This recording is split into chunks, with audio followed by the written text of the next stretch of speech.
말씀 찾도록 하겠습니다. 말씀은 사도행전 19장 1에서 7절 말씀까지입니다. 사도행전 19장 1에서 7절 말씀까지입니다. 다 찾으셨으면 우리가 한 목소리로 말씀을 읽도록 하겠습니다. 아볼로가 고린도에 있을 때 바울이 윗지방으로 다녀 에베소에 와서 어떤 제자들을 만나 이르되 너희가 믿을 때 성령을 받았느냐 이르되 아니라 우리는 성령이 계심도 듣지 못하였노라. 바울이 이르되 그러면 너희가 무슨 침례를 받았느냐 대답하되 요한의 세례니라. 바울이 이르되 요한이 회개의 세례를 베풀며 백성에게 말하되 내 뒤에 오시는 이를 믿으라 하였으니 이는 곧 예수라 하거늘 그들이 듣고 주 예수의 이름으로 세례를 받으니 바울이 그들에게 안수하며 성령이 그들에게 임하심으로 방언도 하고 예언도 하니 모두 12사람쯤 되니라. 아멘. 오늘 선포하고자 하는 메시지는 성령 체험은 진정한 신앙의 시작입니다 라는 제목으로 말씀을 선포하고자 합니다. 오늘 본문에서는 어떤 제자들과 사도 바울이 만나게 됩니다. 제자들이란 말은 그들이 이미 예수님을 믿고 있었다고 볼 수 있겠죠. 그런 그들에게 바울은 이제 질문을 하기 시작합니다. 가장 첫 번째 질문은 무슨 세례를 받았느냐라는 질문이었습니다. 이에 대한 대답은 세례 요한의 세례를 받았다는 것입니다. 이와 같이 사도 바울이 무슨 세례를 받았는지에 대해서 확인하려는 것은 그 제자라고 주장하는 사람들의 출처를 알고 싶어 했기 때문입니다. 오늘날로 따진다면 너 어디 교단에서 신앙생활 했니? 라고 질문하는 것과 비슷한 맥락이라고 보시면 된다는 것입니다. 어떤 교단에서 신앙생활을 했냐에 따라 대략적인 신앙의 색을 확인하는 것이 가능하기 때문입니다. 즉 바울은 그들의 신앙을 파악하기 위해서 질문을 한 것입니다. 왜냐하면 이 제자라고 주장하는 그들을 바울은 모르는 사람들이었기 때문입니다. 사도 바울은 이방 나라로 보내심을 받은 사도였습니다. 그는 이방 여러 나라에서 예수 믿는 사람들을 만드는 사람들이었죠. 근데 그가 모르는 사람들이라면 그 정체는 어떤 사람들일까요? 일단은 이 디아스포라에 대해서 좀 이해를 해야 합니다. 디아스포라는 여러 나라에 흩어져 사는 유대인들이라고 생각하면 됩니다. 유대인들은 아수르와 바벨론의 침공을 통해서 다른 나라로 강제 이주를 당하는 일들을 경험했습니다. 그래서 유대인들은 예루살렘, 이스라엘 뿐만 아니라 그 주변 여러 나라에 흩어져서 살고 있었습니다. 특히 여러 나라를 로마라는 제국이 이제 통합하여서 통치하고 있었기 때문에 수많은 유대인들이 로마 제국 전역에 흩어져서 살고 있었습니다. 근데 그들의 특징이 있어요. 그것은 어떤 나라에 살든지 간에 공동체를 만들어서 회당을 만들고 자신들의 신앙과 문화를 지켜냈다는 것입니다. 그리고 그들은 유대 절기를 참여하기 위해서 예루살렘에 찾아가기도 했습니다. 물론 매년 찾아가기는 어려웠겠죠. 오늘날과 같이 교통수단이 좋지 않았기 때문입니다. 그들은 이 회당에서 대표들을 뽑아서 이 절기에 참여한다거나 아니면 몇 년에 한 번씩 꼭 이 절기에 참여하려고 하였습니다. 그리고 이 제자된 이들, 사도 바울이 모르는 이 사람들은 예루살렘으로 그 여행을 했던, 절기를 지키기 위해서 예루살렘으로 여행했던 디아스포라 출신이라는 것입니다. 그들은 이런 예루살렘에 찾아가게 되었다가 세례 요한의 메시지에 어떻게 보면 감명을 받고 세례를 받고 세례 요한이 증거하는 예수님을 믿게 된 사람들이라는 것입니다. 즉 사도 바울이 다른 나라에 가서 복음을 전하기 이미 이전에 세례 요한을 통해서 예수님을 믿게 된 제자들이 있었다는 것입니다. 그렇게 사도 바울도 그들이 누구인지 알지 못하였기에 그들의 출신을 물어봤던 것이었고, 그들이 세례 요한을 통해서 예수님을 믿게 된 제자들이라는 것을 확인하였다는 것입니다. 즉 사도 바울이 무슨 세례를 받았냐라는 질문은 그들이 어떤 신앙의 어떻게 보면은 그 배경을 갖고 있는지에 대해서 확인하기 위한 질문이었다는 것입니다. 근데 사도 바울은 그들의 믿음의 출처를 확인하는 것에서 멈추지 않고 그들에게 성령의 유무를 확인합니다. 그들이 성령에 대해서 알지 못하자 바로 사도 바울은 예수의 이름으로 세례를 해준 다음에 그들을 위해서 안수해 주게 됩니다. 그러자 이 제자들은 성령을 받아 방언하고 예언하는 일이 일어나게 된 것입니다. 우리는 이런 질문을 할 수도 있습니다. 예수님에 대해서 증거하고 믿게 하면 되었지 왜 굳이 성령에 대해서 설명하고 체험하게 할 필요가 있냐는 것입니다. 사실 오늘날 사도 바울과 같이 안수해서 방언하고 예언하는 일이 일어난다면 이단 시비에서 자유로울 수가 없습니다.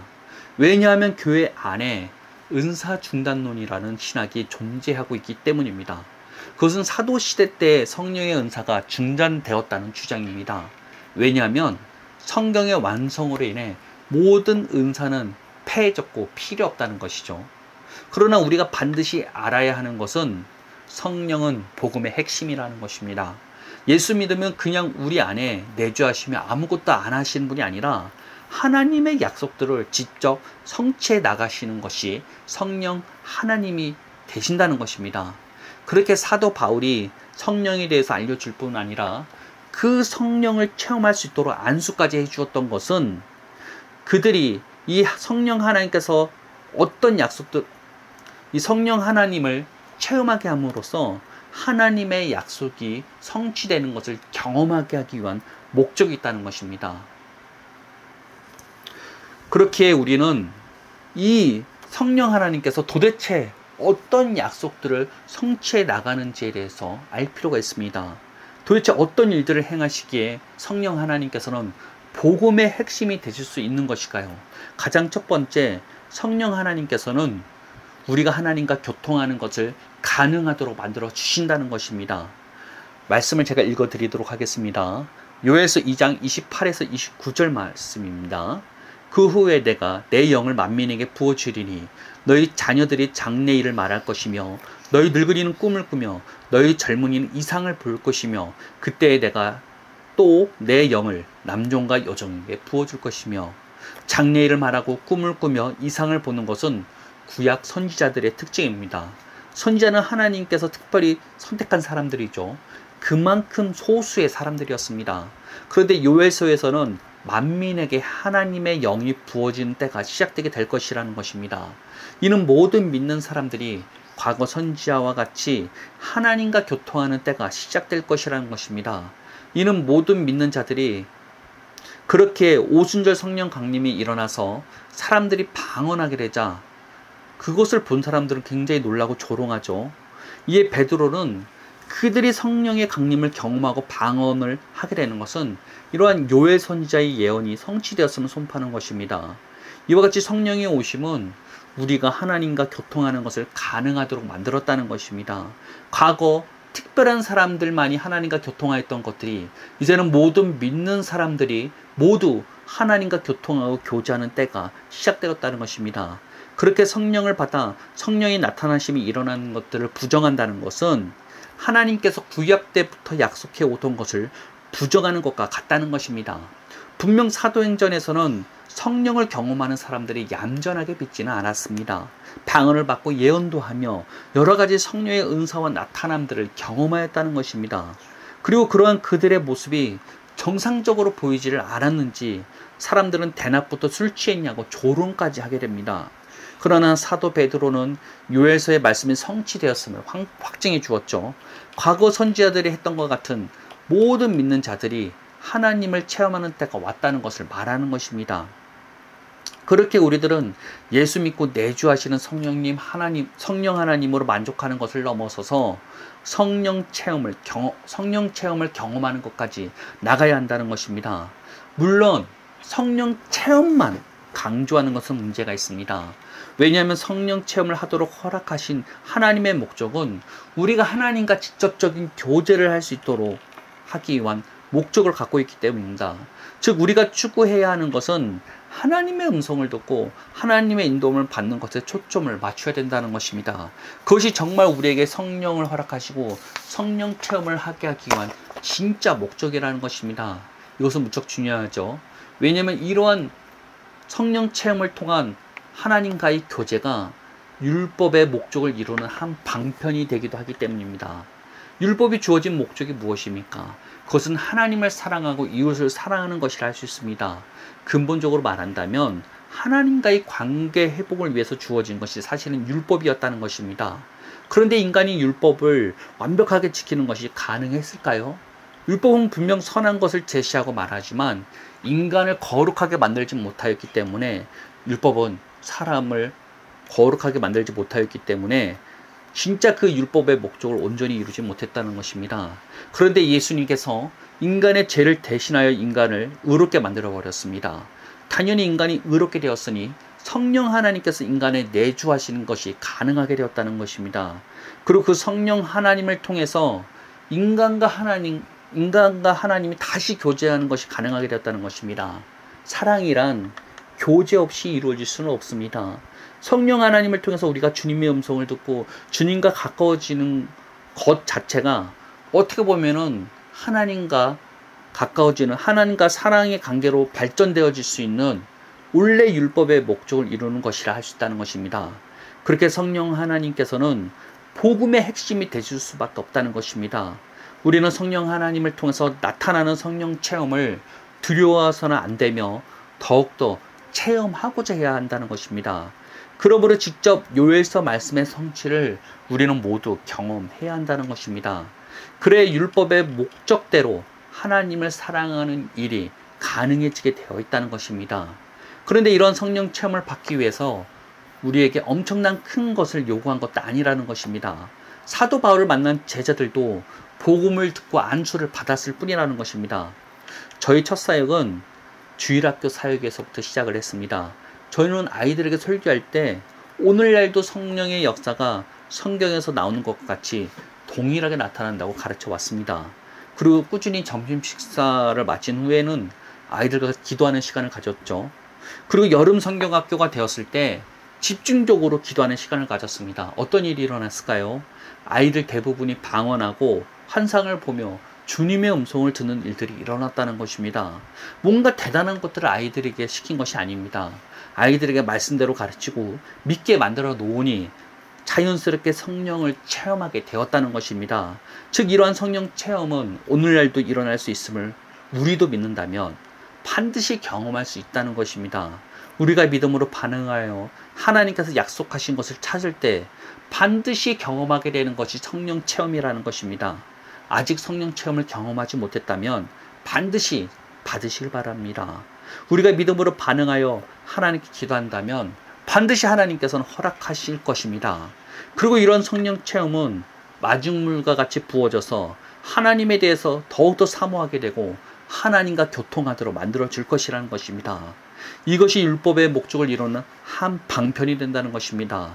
하나님의 인도함을 받고 교제하는 것의 시작이 사실상 이러한 성령 체험을 통해서 시작된다는 것을 깨달으시길 바랍니다. 이는 구약 때부터 하나님께서 약속해 오셨던 부분이고 정말로 하나님께서 원하셨던 부분이라는 것입니다. 모두가 하나님의 음성을 듣고 반응할 수 있는 것을 하나님께서 오랫동안 원하시고 기다리고 계셨다는 것입니다. 그 하나님의 원하심을 깨닫고 취하시길 바랍니다. 하나님께서는 멀리 계신 분도 아닐 뿐더러 나와 상관없는 분이 아니라는 것입니다. 오히려 우리와 아주 가까이 우리 안에 계시며 우리와 동행하는 삶을 사시길 바라는 분이 우리 성령 하나님이 되신다는 것입니다. 우리의 믿음만 준비되어 있다면 반드시 성령 체험은 우리 삶 가운데 나타날 것입니다. 두 번째, 성령 하나님께서 복음의 핵심이 되실 수가 있는 이유는 말로만이 아닌 실제로 우리를 거룩하게 하는 능력을 가지고 계시기 때문입니다. 에스겔서 36장 26에서 27절 말씀을 제가 읽어드리도록 하겠습니다. 또 새 영을 너희 속에 두고 새 마음을 너희에게 주되 너희 육신에서 굳은 마음을 제거하고 부드러운 마음을 줄 것이며 또 내 영을 너희 속에 두어 너희로 내 율례를 행하게 하리니 너희가 내 규례를 지켜 행할지니라. 하나님께서는 약속하시고 예수님께서 실행하신다면 성령 하나님께서는 성취하시는 일을 행하십니다. 하나님께서 우리가 제3을 받는 것으로 자신의 계획을 끝마치지 않으셨습니다. 우리가 제3을 받을 뿐만 아니라 의인으로서 살아갈 수 있는 길을 계획하셨다는 것입니다. 그리고 예수님께서 십자가를 지심으로 우리를 의롭게 하셨고 성령 하나님께서는 우리 안에 내주하심으로 우리가 의로운 삶을 사는 것을 가능하도록 만들었다는 것입니다. 그렇게 에스겔 36에서 26에서 27절 말씀은 이러한 하나님의 계획이 어떠한 것인지 우리에게 알려주고 있다는 것입니다. 즉 성령 하나님께서는 실제로 우리를 거룩하게 만들고 변화시키는 일을 한다는 것입니다. 그리고 이런 성령께서 하신 일의 결과가 성령의 열매라고 표현합니다. 갈라디아서 5장 22에서 23절 말씀을 읽어드리도록 하겠습니다. 오직 성령의 열매는 사랑과 희락과 화평과 오래 참음과 자비와 양성과 충성과 온유와 절제니 이 같은 것을 금지할 법이 없느니라. 열매는 나타난 결과를 말하는 것이죠. 희락, 화평, 오래 참은 자비와 양성, 충성과 온유와 절제는 오직 성령으로만 열매 맺게 되는 결과라는 것입니다. 그 말은 우리의 노력으로 만들어지는 것이 아니라 성령의 일하심이 나오게 되는 결과라는 것입니다. 그런데 이런 것들은 그냥 예수님을 인정하고 종교 생활을 열심히 한다고 해서 열매 맺게 되는 것이 아니라는 것입니다. 그리고 본래 우리가 가지고 있는 성품과는 다르다는 것입니다. 이러한 성령의 열매는 하나님의 약속에 대해서 우리가 믿음으로 반응할 때 우리에게 주어진 열매라는 것입니다. 그런데 이러한 믿음은 언제 발휘해야만 우리에게 열매 맺는 삶이 가능할까요? 우리 입장에서 적극적인 방법으로는 날마다 하나님의 약속을 주장하는 것입니다. 예수 그리스도를 통해서 주어진 약속들을 날마다 주장할 때마다 예수 그리스도와 함께 자신이 십자가에 못 박혀 죽었으니 날마다 자신을 부인하는 것마다 하나님의 약속대로 자신을 주장하는 것에 따라 주님께서 믿음으로써 우리의 믿음에 반응하여서 우리 안에 성령의 열매를 맺게 한다는 것입니다. 이것이 곧 천국을 침노하는 것이라 할 수 있다는 것입니다. 성령이 열매 맺게 하시길 바랍니다. 그것은 하나님의 약속을 붙잡고 약속대로 이 약속으로 우리가 우리 자신을 주장할 때 성령의 열매는 맺게 되어져 있다는 것입니다. 그런데 하나님께서도 우리를 가만두시지는 않는다는 것입니다. 하나님께서 우리를 정금과 같이 연단해서 우리를 정결하게 만드신다는 것입니다.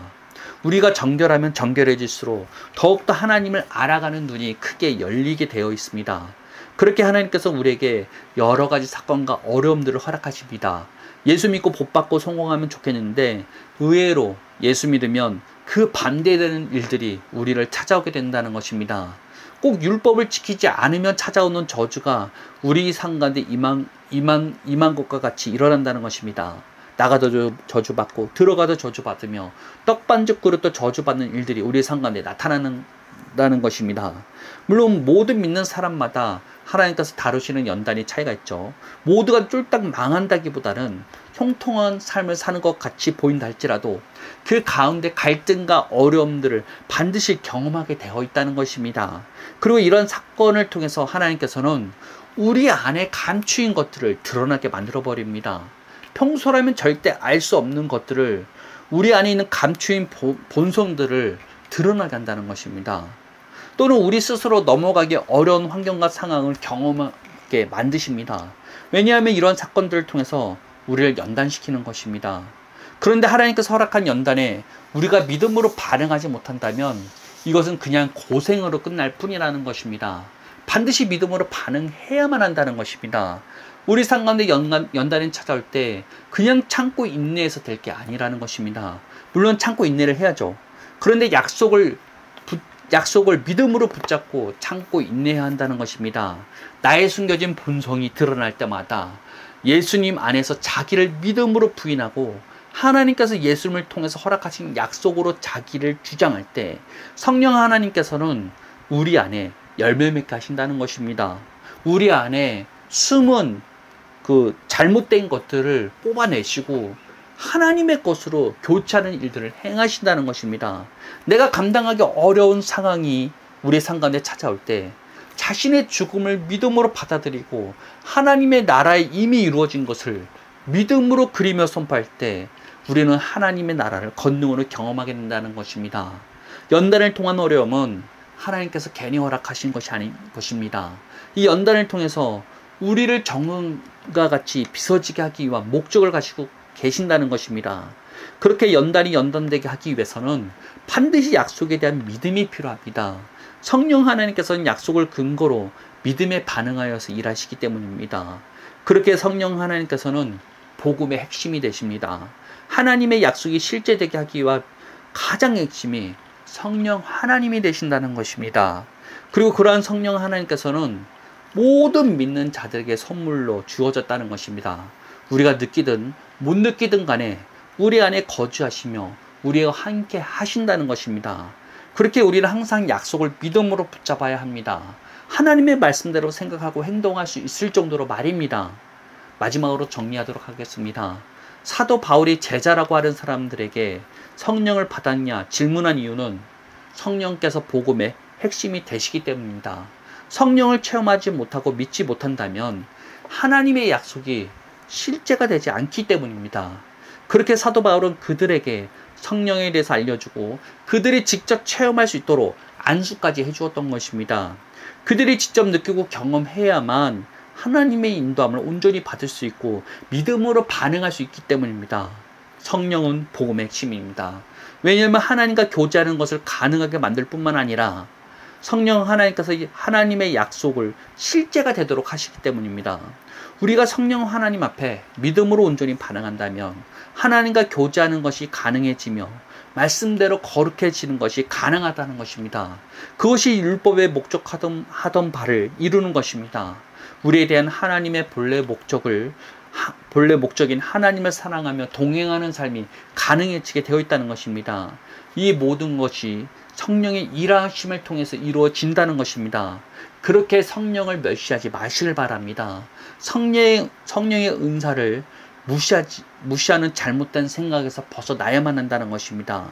우리의 잘못된 불신앙을 벗어버리고 믿음으로 반응한다면 모두가 성령 체험을 받게 될 것입니다. 그 인도함을 느끼게 될 것입니다. 믿음으로 반응하시길 바랍니다. 우리에게 주어진 이 놀라운 이 은혜가 무엇인지를 깨달으시길 바랍니다.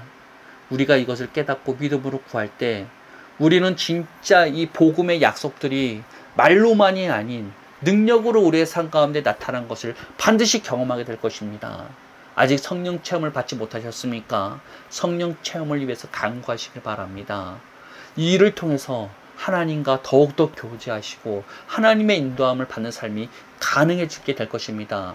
어려운 상황과 여러 가지 문제로 고통을 겪고 계십니까? 그 가운데 우리 안에 숨겨진 본성들을 주님 앞에 십자가로 들고 가시길 바랍니다. 자기를 부인하고 하나님의 약속으로 자신을 주장할 때마다 우리가 믿는 바대로 성령께서는 열매 맺게 하실 것입니다. 주님께서는 그러한 능력을 가지고 계십니다.